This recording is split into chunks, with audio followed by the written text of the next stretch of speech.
buildings in Yunnan had been unfinished for 7 years. The developer had run out of money. The apartments had to be demolished. Within 45 seconds. Crisis. இதுதான் வந்து US dead crisis. இது வந்து ரீசெண்டாக ரே டாலியோ சொல்லியிருக்காரு. இதை நீங்கள் ரே டாலியோ and mic Meloni நான் யூஸ்வலாக நிறையா வாட்டி வந்து எடுத்திருப்பேன் என்னோடய வீடியோவில் சொல்லியிருப்பேன். இவங்களோட நியூஸ் வந்து அடிக்கடி பாருங்கள், உங்களுக்கு வந்து ஒரு இன்சைட் கிடைக்கும்னு. இதனோட டீட்டெயில் வீடியோ பார்க்கலாம். இன்றைக்கி மெயினாக வந்து கோல்டு பற்றி தான் ஆஸ் யூஷுவல் வந்து டிஸ்கஸ் பண்ண போகிறோம். எல்லாருமே சொல்கிறது ஒரே விஷயம், எக்கனாமிக் க்ரைசிஸ் இருக்கிறச்சு கோல்டு ஏறும். அந்த மாதிரி ஒரு லைனில் நம்ம வந்து கற்றுக்கிறது வந்து நம்மளுக்கு ஒரு யூஸ் இருக்காது. என்ன எக்கனாமிக் க்ரைசிஸ் வந்திருக்கு, என்னென்ன சேஞ்சஸ் வந்திருக்கு, ஜியோபாலிட்டிக்கலி என்ன சடன் சேஞ்ச் எதானே இருக்கா, இது வந்து நம்ம கண்டினியூஸாக நோட்டீஸ் பண்ணிகிட்டே இருந்தோம்னா எப்போ ஏறும் எப்போ இறங்குங்கிறது நம்மளுக்கே தெரிஞ்சிடும். நம்ம அதை வச்சு நம்மளோட ப்ரெடிக்ஷனை வச்சே நம்ம வந்து கோல்டு வாங்கணுமா வாங்கக்கூடாதா அப்படின்னு நம்மளுக்கு டிசைட் பண்ணலாம். இது one of the article by Ray டாலியோங்க. இது நான் முன்னாடி கூட நான் பார்த்தீங்கன்னா ஒன் ஆஃப் தி வீடியோஸில் நான் போட்டிருப்பேன். ரே டாலியோ அப்புறம் மைக் மெலோனி இவங்களோட ஆர்டிகல்ஸ் எல்லாம் பாருங்கள், அவங்க வந்து நிறைய இன்சைட்ஸ் கொடுப்பாங்க அப்படின்னு. ஸோ முன்னாடி நம்ம பேசுகிறச்சே பார்த்தீங்கன்னா அமெரிக்காஸ் டெட் கிரைசிஸ் வந்து 36 ட்ரில்லியன்னு சொன்னோம். பட் இப்போ கரண்ட் சிச்சுவேஷன் நான் வந்து ஒரு 2 வாரம் முன்னாடி அந்த வீடியோ ரிலீஸ் பண்ணியிருப்பேன். இப்போ இருக்கிற கரண்ட் சிச்சுவேஷன் படி அவங்க திரும்பி கால்குலேட் பண்ணிட்டு வரைச்சு பார்த்தா 37.3 ட்ரில்லியன் டெட் கிரைசிஸில் அமெரிக்கா இருக்காங்க. இதை தவிர இன்னொரு விஷயம் நான் என்ன சொன்னேன்னா, ஃபெடரல் ரிசர்வ் பேங்க் வந்து கம்மி பண்ண போகிறாங்க, ரேட்டு கம்மி பண்ணால் கோல்டு இன்க்ரீஸ் ஆகும் அப்படின்னு சொன்னேன். அந்த அசம்ஷன்லேயே இப்போ கோல்டு கம்மி பண்ண போகிறாங்கங்கிற அசம்ஷன்லேயே இப்போ பார்த்தீங்கன்னா கோல்டு இன்க்ரீஸ் ஆயாச்சு. யூஸ்வலாக 2.5 கம்மி பண்ணுவாங்க. அந்த ரேட்டு கம்மி பண்ணுறத வச்சு 5% ஏறும். இப்போ பார்த்தீங்கன்னா அந்த 5% இப்போவே ஏறியாச்சு. ஸோ இப்போ அவங்க கம்மி பண்ணலைன்னா திரும்பி அது ரீட்ரேஸ் ஆகும், அதை ஞாபகம் வச்சுக்கோங்க. பட் மோஸ்ட்லி கம்மி பண்ண மாட்டாங்க அப்படின்னு சொல்கிறாங்க. பட் இதை தவிர அவங்க கம்மி பண்ணாலும் கம்மி பண்ணலனாலும் இன்க்ரீஸ் தான் ஆக போகிறது. ஏன்னா இன்னொரு நியூஸ் வந்திருக்கு, அதையும் நான் உங்கள் கூட ஷேர் பண்ணுறேன். பார்த்தீங்கன்னா சைனாவோட டெட் கிரைசிஸ் என்ன இருக்குன்னா, ப்ரைமரிலி ட்ரிவன் பை மேசிவ் நான் ப்ரொடக்டிவ் இன்ஃப்ராஸ்ட்ரக்சர் இன்வெஸ்ட்மெண்ட். இது ரீசெண்டாக நீங்கள் நியூஸ் பார்த்துருப்பீங்க. எவர் கிராண்டுன்னு ஒரு ரியல் எஸ்டேட் கம்பெனி, அவங்க இஷ்டத்துக்கு பெரிய லாங் டவர்ஸ் க்ரியேட் பண்ணிகிட்டே போனாங்க. ஒரு காலத்தில் பார்த்தீங்கன்னா, ஒரு காலங்கிறது நான் சொல்கிறது ஒரு 4-5 வருஷம் முன்னாடி வந்து எவர் கிராண்டில் வந்து வீடு வந்து புக் பண்ணினவங்க இல்லை டவுன் பேமெண்ட் கொடுத்தவங்க வந்து எலிஜிபிள் பேச்சுலர்னு சைனாவில் இருந்துச்சு. இப்போ பார்த்தீங்கன்னா அந்த எவர் கிராண்ட் வந்து பாதி ஸ்ட்ரக்சர் க்ரியேட் பண்ணது எக்ஸ்ப்ளோசிவ் வச்சு லெவல் பண்ணியிருக்காங்க. ஒரு ஃபுல் டவுன் மாதிரியே இருந்தது, அதே வந்து லெவல் பண்ணியிருக்காங்க. அந்த வீடியோ காமிக்க முடியும்னா அது காப்பி ரைட்ஸ் இருந்ததுன்னா நான் காமிப்பேன் உங்ககிட்ட. ஸோ இது வந்து சைனாலேயும் டெட் கிரைசிஸ் இருக்குது அண்ட் அலாங் வித் தட் யூஎஸ்லேயும் டெட் கிரைசிஸ் இருக்குது. ஸோ இந்த டீட்டெயில்ஸ் எல்லாம் வச்சு ஃபுல் அனாலிசிஸ் பண்ணி பார்க்கும்போது அண்ட் அந்த ஜிடிபி என்ன அஃபெக்ட் ஆகிருக்கு அண்ட் டெட் எவ்வளோ ஆயிருக்கு அண்ட் மணி பிரிண்டிங் எவ்வளோ ஆயிருக்கு, என்னை பொறுத்தவரையில் கோல்டு இன்க்ரீஸ் தாங்க ஆக போகிறது, இறங்க சான்ஸ் இல்லை. சடன் டிப்பு வர சான்ஸ் இருக்குது, அதுவும் நான் சொல்லியிருக்கேன். அந்த டிப்பு எப்போ வரும் அப்படின்னா, இப்போது ஆல்ரெடி இன்க்ரீஸ் ஆகிருக்குல்ல, நம்ம அசம்ஷனை வச்சு ஆல்ரெடி 5% இன்க்ரீஸ் ஆகிருக்குல்ல, அந்த 5% ஆர் 2% வேணால் கம்மியாகும் கோல்டில். பட் ரொம்ப கம்மியாக வாய்ப்பில்லை. ஒரு யூசர் கேட்டிருந்தேங்க தட் எப்போ கம்மியாகும்னு. நான் டிப்புன்னு சொல்கிறது வந்து ரொம்ப மைனர் டிப்புங்க. ஸோ வாங்கிறதுக்கு அமௌண்ட் இருக்குன்னா கோல்டு இப்போவே கூட வாங்கிக்கோங்க. டிப்பு வந்து வந்தாலும் ஒரு 1 or 2% தான் வரும், அதுக்கு மேலே வர சான்ஸ் கிடையாது.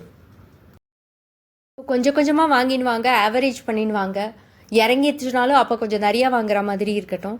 பட் ஆனால் ரொம்ப இறங்காது. ஸோ கொஞ்சம் கொஞ்சமாக வாங்கிடுவாங்க. ஸோ நீங்கள் வந்து ஃபுல் சிஸ்டம்லேருந்து you will not be out of it. நீங்கள் வந்து கொஞ்சம் கொஞ்சமாக ஈவன் 100 மில்லி ஆர் 200 மில்லி வாங்க முடிஞ்சதுனாலும் அதை வாங்கி வச்சுக்கோங்க. ஒரு பெரிய நகை முன்னாடி உங்களுக்கு பார்த்து பழகியிருக்கும், பெரிய நகையாகவே வாங்கி பழகியிருக்கும். But not necessary. நம்மளுக்கு வந்து வேல்யூ தான், அந்த பெரிய நகைக்கு என்ன வேல்யூ இருக்க போகிறது, இப்போ குட்டி 200 மில்லிக்கும் அதே வேல்யூ தான் இருக்க போகிறது. அப்படின்னா 200 மில்லியாக வாங்கி அதை லேமினேட் பண்ணி வச்சுக்கோங்க. ஏன்னா அது ஃப்யூச்சருக்கு வந்து கண்டிப்பாக அது யூஸ்ஃபுல்லாக இருக்கும். ஸோ இறங்கினதுக்கப்புறம் வாங்குறேங்கிற தாட் விட்டுட்டு சின்ன அமௌண்ட்டாக இப்போ வாங்கிட்டு எப்போ இறங்குதோ கொஞ்சம் டிப்பு வரைச்சி அப்போ நிறையா வாங்கிக்கோங்க. ஆனால் இப்போ கொஞ்சம் வாங்கிக்கோங்க. ஸோ தட் நீங்கள் வந்து ரொம்ப லூஸ் பண்ண மாட்டீங்க. இறங்கவே இல்லை அப்படின்னு ஒரு வாய்ப்பு வரைச்சே வந்து அப்போ வந்து நம்ம வாங்கவே இல்லையே, அப்போ கொஞ்சம் கம்மியாக இருக்கச்சே வாங்கியிருக்கலாமேங்கிற ஒரு தாட் ப்ராசஸ் இருக்காது. ஸோ என்னை பொறுத்தவரையிலும் நான் வந்து வாங்க தான் வாங்கியிருக்கேன். நீங்களே பார்த்தீங்க ஆல் டைம் ஹையில் இருக்கிறச்சே தான் நான் வாங்கினேன். வாங்கறச்சே வந்து நான் வீடியோவும் போட்டேன். நான் உங்ககிட்ட சொன்னேன் இந்த மாதிரி இது கரெக்டான மெத்தட் கிடையாது வாங்கறச்சே, அப்படி வாங்கிறது வந்து கரெக்டான மெத்தட் இல்லை அப்படின்னு நான் சொன்னேன் உங்ககிட்ட. பட் இருந்தாலும் நான் வாங்கினது 9,800. ஆனால் அதுக்குள்ளே பார்த்தீங்கன்னா 10,000 ஆயிடுச்சு. ஹேஸ்டியாக வாங்கணும்னு நான் சொல்ல வரல, நான் வாங்கினது தப்புன்னு நான் சொல்லுவேன். ஏன்னா 24 grams அட் ஸ்ட்ரெச் வந்து வாங்கியிருக்கக்கூடாது. ஐடியலாக வந்து ஒரு ப்ராப்பர் இன்வெஸ்டராக இருந்தால் யோசித்து டிப்பில் வந்து கொஞ்சம் நிறையா வாங்குவாங்க. எப்போ ஆல் டைம் ஹை இருக்கோ கொஞ்சம் வெயிட் பண்ணி தான் வாங்குவாங்க. பட் நான் சில விஷயம் ஏன் வாங்கினேங்கிற ரீசனும் அந்த வீடியோவில் கொடுத்துருக்கேன், அதை பாருங்கள். ஏன்னா நிறையா இந்த எக்கனாமிக்ஸ் நியூஸ், அந்த சர்க்கம்ஸ்டன்ஸ், அதுக்கப்புறம் இந்த சேஞ்சஸ் வந்து ரெகுலராக நான் வந்து இந்த 1 month நான் படிச்சுட்டே இருக்கிறதுனால எனக்கு இறங்காதுன்னு ஒரு இது தோணிச்சு. அதனால தான் நான் வாங்கினேன். ஸோ நான் சஜஸ்ட் பண்ணுறது in one liner, all time high இருக்கிறச்சு கொஞ்சமாக வாங்குங்க, டிப் வருஷம் நிறையா வாங்குங்க. ஆல் டைம் ஹைங்கிறதுனால வாங்காமல் விட்டிங்கன்னா நெக்ஸ்ட்டு இன்னும் ஹை ஆச்சுன்னா நம்ம விட்டுட்டோமேங்கிற ஒரு ஃபீலிங் இருக்கும். ஸோ ஆல் டைம் ஹையில் மில்லிகிராம் அந்த மாதிரியாவது வாங்கி வைங்க. ஸோ தட் நீங்கள் வந்து டிசப்பாயிண்ட் ஆக மாட்டீங்க. கோல்டு டு சில்வர் ரேஷியோ பார்த்தீங்கன்னா ரொம்ப ஹையாக இருக்குது.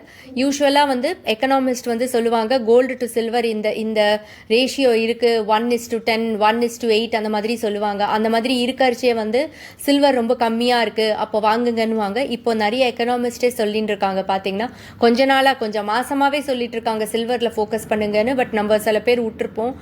நானும் சில்வரில் ரொம்ப ஃபோக்கஸ் பண்ணல, கம்மியாக தான் வாங்குவேன். எவ்வளோ 10 கிராம் கோல்டு வாங்கினா 10 கிராம் சில்வர் வாங்கினேன். ஸோ அது வந்து அதுவும் கரெக்டான இது கிடையாது. சில்வரில் ஃபோக்கஸ் பண்ணியிருக்கணும், அந்த ரேஷியோ பார்த்துருக்கணும். ஆனால் இப்போவும் லேட் ஆகலை. இப்போவும் வந்து சில்வர் டு கோல்டு ரேஷியோவில் சில்வர் இன்னும் அவுட் பர்ஃபார்ம் பண்ணும். ஸோ சில்வருக்கு ஃபோக்கஸ் பண்ணுங்கள். 10 கிராம் சில்வர் எல்லாருமே ஈஸியாக வாங்க முடியும். ஸோ அதை கோல்டு வாங்கலைனாலும் சில்வர் வாங்குங்க.